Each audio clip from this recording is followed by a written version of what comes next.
Netflix fans, and welcome back to my channel. As always, I'm reviewing the brand new film or television show on Netflix. Today's movie is called Beats. I need you guys in the comments. Let me know what you thought, or were you anticipating this film, and let's talk about it. So a young, talented guy who has suffered from a tragic loss in his life met a disoriented manager who tries to get his career back on track. First of all, whoever's in charge of writing the summaries of the movies on IMDb, you might want to take a look at this because the phrasing of that is not what I just said. I had to phrase it right to make a coherent sentence, so get on that, pal. But okay, we're talking Beats. I had no clue what this was about, didn't even see a trailer. All that I knew was that Anthony Anderson, whom I really enjoy, right? He is known more for his comedy, but when he kind of buckles down and embraces a role that is out there, maybe something different, even though the movies aren't always the best, I always appreciate what he gives us, and I always buy him as an actor when he gets deep and emotional. In this movie, I bought it, so I was excited to see what he was going to do here,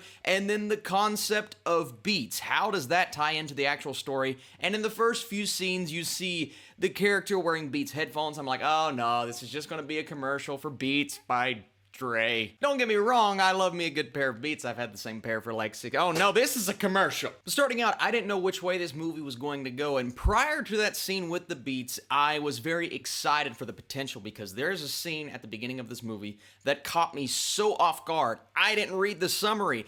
I wouldn't read the summary if you haven't seen the movie because the summary actually gives away what happens to him at the beginning of this movie, but that shocked me so hard. It was handled so well, and it was emotional, right? And it scarred this kid going forward, this kid played by Khalil Everidge. Now, I know him from Cobra Kai. He played a minor role in that show, and he was really good, but this is his actual, I believe, his feature film debut, so cool to see that, right? I love seeing a young actor get a chance to carry a movie, and while he wasn't the most dynamic actor I've ever seen, he was really good in this role because he did what he had to do. He suffered from the emotion that he experienced at the beginning of the movie, and he carried that weight with him throughout the entire film, and I loved what he did with the character. It was minor, it was subtle, he didn't display the most emotion I've ever seen, but he's really good, and you pair him with Anthony Anderson, and their relationship throughout this movie, for me, is what carries the entire film, because you never know what direction these characters are heading. Anthony Anderson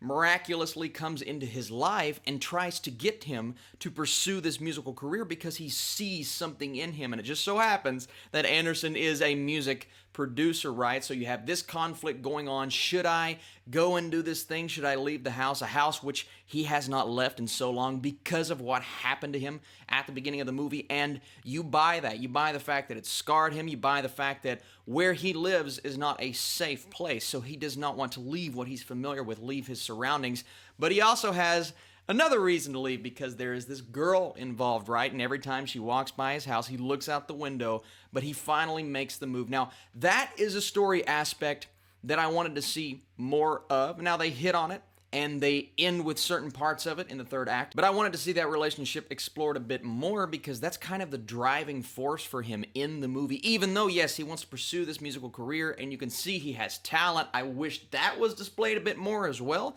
but there are some scenes where he's sitting there and he's playing around and he's creating some nice moments, and Anthony Anderson, being the producer that he is, he sees that talent. He seeks out that talent, and once he finds that talent, he starts to pursue this kid while this kid is pursuing this girl. So all of those things come full circle, and I actually enjoyed this movie, right? All of the story points that I just talked about, it was entertaining, it was intriguing, it was emotional because you buy how he feels. When he starts to finally venture out of his comfort zone, you can feel the peril going on inside of him. The stress levels are very high at that moment, and because of what happened, you understand that. And Anthony Anderson, even though his character, you don't really know what angle he's coming in at, because is he using this kid to get his career back on track? He's dealing with things himself, but by the end, you bought that relationship. Therefore, you're happy or you're upset with the way that this movie ended, right? It's a bit cliche, it's a bit predictable, it's a bit conventional. It is a movie that I've seen elements of before,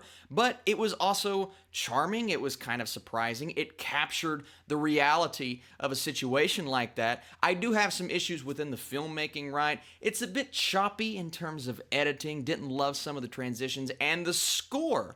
While the score was good, it did not fit during moments that were supposed to be emotionally resonant. They play this score and it kind of overshadows what's happening on screen. But all in all, I had a good time with this movie. It was a surprise, one of the bigger surprises of the year on Netflix. And I think one of the big reasons is because of the talent. You have first-time feature film director Chris Robinson, you have a first-time star, and then you have an actor like Paul Walter Hauser who comes in. He's been in movies like I, Tonya, Black Klansman, he was in Cobra Kai as well, but you have actors like that, he and Anthony Anderson and this new kid, and they all work off of each other very well, and it's just a nice story. I'm not sitting here saying it's the best movie I've seen all year. There were definitely flaws, and I don't think everyone's going to love this movie, but I thoroughly enjoyed it, and it was surprising for me. So that being said, I'm going to go 66 for Beats. I enjoyed it more than I thought I would. I thought it was going to be a commercial for Beats, and then I thought it was going to be a cliched and predictable story, and